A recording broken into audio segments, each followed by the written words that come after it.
my digital life, I can certainly say that adopting Linux has been one of those moments. Not only has it made me better with computers. January 2026. A leaked internal Microsoft memo goes viral on Twitter. The subject line reads, "Critical, we're losing Gen Z founders." The memo reveals something Microsoft has been hiding. Their market research shows that startup founders under 30 are abandoning Windows at catastrophic rates. Among tech startups founded in 2025, only 14% use Windows as their primary operating system. 52% use Linux. 34% use Mac. That's an 81% rejection rate for Windows among the exact demographic that becomes tomorrow's enterprise decision makers. But the memo's most damning section is the why. Microsoft surveyed 1,147 young founders who switched from Windows to Linux. The top reason wasn't cost, wasn't features, wasn't even privacy. It was respect. 79% said they switched because Windows 11 treats me like I'm stupid, and I refuse to build my company on an OS that doesn't respect my intelligence. Young entrepreneurs aren't just choosing different tools. They're rejecting Microsoft's entire philosophy of computing. And when you see what these founders are building on Linux, when you see how they're outcompeting Windows-based startups, you understand this isn't a trend. This is generational warfare, and Microsoft is losing badly. The Accelerator that banned Windows entirely. October 2025. Entrepreneur First, a London-based startup accelerator that's launched over 200 companies, makes an unprecedented announcement. All cohort members must use Linux or Mac OS. Windows is banned, not discouraged, banned. The explanation from founder Matt Clifford shocked the tech world. "We analyzed 5 years of our cohort data. Teams using Windows shipped 31% slower than teams using Linux. The difference was entirely friction. Windows updates during crucial sprints, compatibility issues with modern dev tools, time wasted fighting the OS instead of building. We're in the business of creating successful companies. Windows was statistically correlated with failure, so we banned it. The decision was controversial. Microsoft threatened to pull sponsorship. Clifford's response went viral. You can keep your $150,000. Our job is helping founders succeed, not making Microsoft happy. If your OS was good, we wouldn't need to ban it. Fix Windows or accept that serious builders won't use it." Microsoft went silent. Entrepreneur First decision stood, and it worked. Their winter 2026 cohort, the first all-Linux Mac cohort, shipped products to market 27% faster than historical averages. 6 companies got funded in record time. Investors noticed. Now other accelerators are copying the policy. Techstars Austin announced Linux only in December 2025. 500 Startups is strongly recommending Linux for their spring 2026 batch. The Accelerator ecosystem, the pipeline that creates startup founders, is systematically removing Windows. Young entrepreneurs entering these programs learn to build on Linux. They never develop Windows dependencies. When they graduate and start companies, they default to what they learned. Microsoft is being cut out of founder education completely. The founder operating system that became a movement. Not that long ago, when Windows consistently was faster than Linux for gaming, that is no longer the case. Spider-Man 2 out of Cyberpunk, you guys are going to have to go check out the video if you want the exact numbers, because it's Dave 2D's numbers. But out of Cyberpunk, Helldivers 2, Doom Eternal, Spider-Man 2, and Witcher 3, only one of them was a win for Windows 11 compared to Steam. A new Linux distribution emerged specifically for startup founders. It's called Velocity OS, created by a group of repeat founders who got tired of fighting Windows. Velocity OS is Ubuntu-based, but pre-configured for startup life. Comes with development tools, design apps, productivity software, financial tracking, everything founders need installed and configured out of the box. No spending 2 days setting up your environment. Boot Velocity OS and start building immediately. The distribution launched in August 2025. By January 2026, it had 340,000 downloads. The website tracks companies built on Velocity OS. Currently, 4,200 startups publicly list themselves. These aren't hobby projects. 17 have raised Series A funding. 3 have reached 1 ARR, all in less than 6 months. The Velocity OS homepage displays a running counter. Time saved versus Windows 11, 2.7 million hours. That's calculated based on user reports of time not spent on updates, troubleshooting, and Windows-specific problems. Ava Chen founded a fintech startup in Singapore, raised $800,000 seed round. Her entire team of 9 people runs Velocity OS. She posted a Twitter thread that got 890,000 views. We calculated exact costs. Microsoft 365 with $350 annually. Time lost to forced updates. I direct 47 hours monthly across team. At 60-hour average, that's $2,120 monthly, $33,140 annually. Velocity OS cost, $0. Time lost to OS problems. Average 4 hours monthly, $240. We're saving $36,750 annually by not using Windows. That's half an engineer's salary. Windows isn't free. It's the most expensive software decision you'll make. Her thread sparked a movement. Founders started calculating their Windows tax. The numbers were staggering. A 15-person startup could save $50,000, $70,000 annually switching to Linux. That's not abstract savings. That's runway. That's the difference between making it to product market fit or running out of money. Bootstrapped founders especially cannot afford the Windows tax. They're switching en masse. The sleep deprivation metric that exposed Windows. A startup health tracking app called Founder Vitals analyzed sleep data from 3,400 startup founders. They discovered something bizarre. Founders using Windows 11 average 5.2 hours of sleep per night. Founders using Linux average 6.4 hours. That's 1.2 hours more sleep. The researchers dug into why. The answer was enraging. Windows 11's forced overnight updates were waking founders up. Here's what was happening. Founders would work late, 11 p.m. or midnight, close their laptops assuming they'd sleep until 6 a.m. Windows 11 would start installing updates at 3 a.m. Fans spinning, laptop getting hot. The noise and heat would wake founders up. They'd check their laptop, see update screens, can't do anything, can't use the computer, can't get back to sleep because they're now thinking about work. Lost 2-3 hours of sleep. Happened multiple nights per week. Chronic sleep deprivation from forced updates. One founder's story went viral. Ryan Torres in Miami, building a logistics startup. He started tracking his sleep disruption. Over 6 weeks, Windows updates woke him up 23 times. That's 3.8 times per week. Each interruption cost him 1.5 to 2.5 hours of sleep. He calculated he lost 42 hours of sleep in 6 weeks because Windows decided 3 a.m. was update time.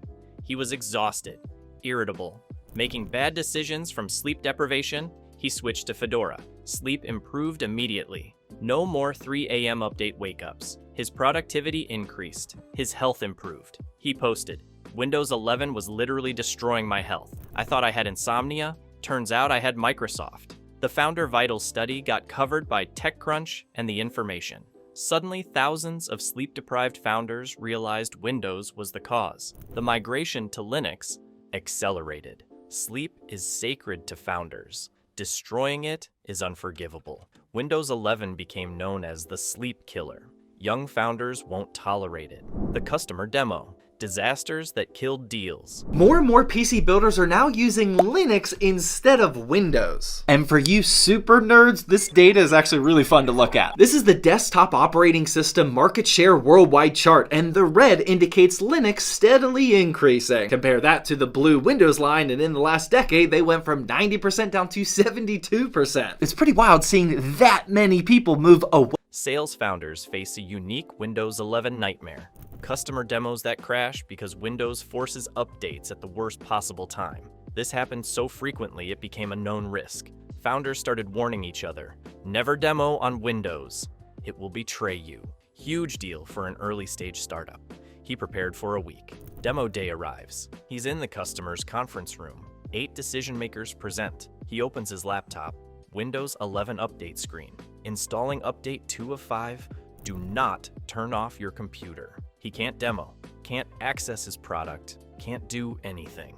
He sits there humiliated while his laptop updates for 35 minutes. The customers leave. He lost the deal. He switched to Ubuntu that evening, posted about it. Windows 11 cost me a $50,000 customer because it decided mid-demo was update time. I'll never trust Microsoft again. This scenario repeated hundreds of times. Founders losing deals because Windows updated during customer meetings, during investor pitches, during conference presentations. The unreliability became legendary.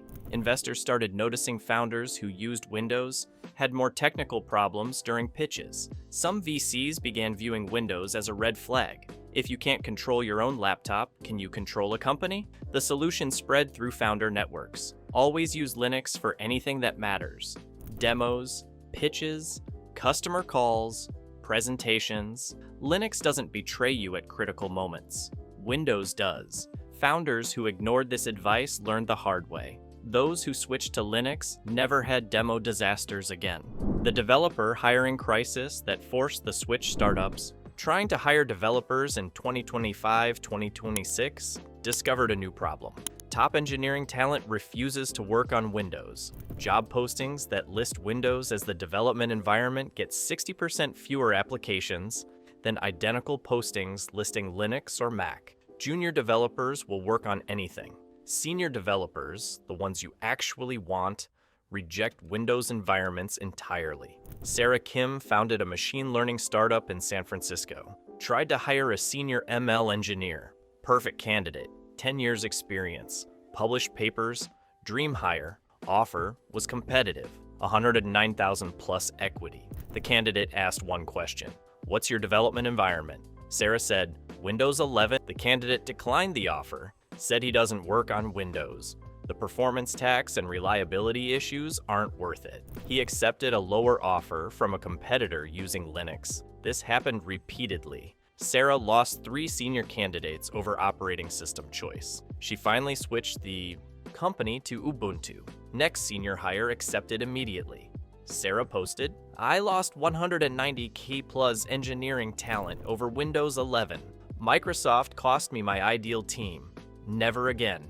Her experience wasn't unique. Startup founder Slack channels filled with similar stories. The best developers won't tolerate Windows. If you want top talent, you need Linux. This created a brutal feedback loop. Startups that use Windows can't hire the best developers. They get stuck with junior talent willing to work in suboptimal environments. Their product quality suffers. Competitors using Linux hire better engineers, ship better products faster. Windows-based startups lose. The market is naturally selecting against Windows. Founders are adapting or dying. The pitch deck metric that became standard. Something strange appeared in startup pitch decks in late 2025. A slide showing team operating system choice. Seems trivial, but investors started asking about it. One VC partner explained, we look at OS choice as a signal of technical sophistication and cost consciousness. Linux suggests the team knows what they're doing and optimizes for efficiency. Windows suggests they accept defaults and don't question assumptions. Mac is neutral, but Windows in 2026 is a yellow flag. Not disqualifying, but concerning. This perception spread through the VC community. Founders noticed. Pitch decks started highlighting Linux usage. 100% Linux-based development environment became a selling point. One founder included a slide calculating Windows tax savings, $47,000 annually versus Windows-based competitor. We allocate that to customer acquisition instead. Investors loved it. Capital efficiency matters. Wasting money on Windows licensing and productivity loss is bad capital allocation. The reverse happened too. Startups still using Windows started hiding it, removing mentions from pitch materials. When investors asked, founders would say they're platform agnostic or transitioning to Linux. Nobody wanted to admit they were still on Windows. It became embarrassing, a sign of being behind. Young founders are status conscious. They want to be seen as cutting edge. Windows became low status. Linux became high status. That perception shift is deadly for Microsoft. Where this ends, February 2026. Microsoft launches Windows for Startups program. Free Windows licenses. Free Microsoft 365. Free Azure credits. Dedicated support. They're trying to buy back the startup ecosystem. The response from founders is brutal. Hacker News thread discussing the program has 2,400 comments. Top comment with 4,800 upvotes. You can't pay me to use Windows 11. The productivity loss isn't worth any amount of free credits. This is Microsoft admitting they lost young founders completely. Too late. We've moved on. Microsoft's program fails to gain traction. Only 340 startups sign up in the first month. Microsoft projected 5,000. The rejection is total. Young founders don't want free Windows. They want Windows 2. Not exist in their workflow. The philosophical gap is unbridgeable. Microsoft believes users should tolerate forced updates, surveillance, and AI interruptions in exchange for ecosystem integration. Young founders believe tools should shut up and let them work. These worldviews cannot coexist. The generational data is devastating for Microsoft. Founders under 30 using Windows, 14%, founders 30 that is a 40, 38%, founders 40 that is 50, 61%, founders over 50, 78%. Windows usage directly correlates with age. Young founders reject it, old founders tolerate it. In 10 years, when today's 25-year-old founders are running billion-dollar companies, they'll have built those companies entirely on Linux. They'll hire employees who use Linux. They'll influence their industries toward Linux. Microsoft won't be able to penetrate those organizations because the leadership grew up without Windows and sees no reason to adopt it. If this explained why young founders are abandoning Windows, share it, because this is the future choosing its tools. The builders of tomorrow's economy are rejecting Microsoft completely, not because Linux is technically superior in every way, because Windows 11 disrespects their intelligence, wastes their time, destroys their sleep, kills their deals, and costs them money they don't have. Young founders are ruthlessly practical. They choose tools that help them win.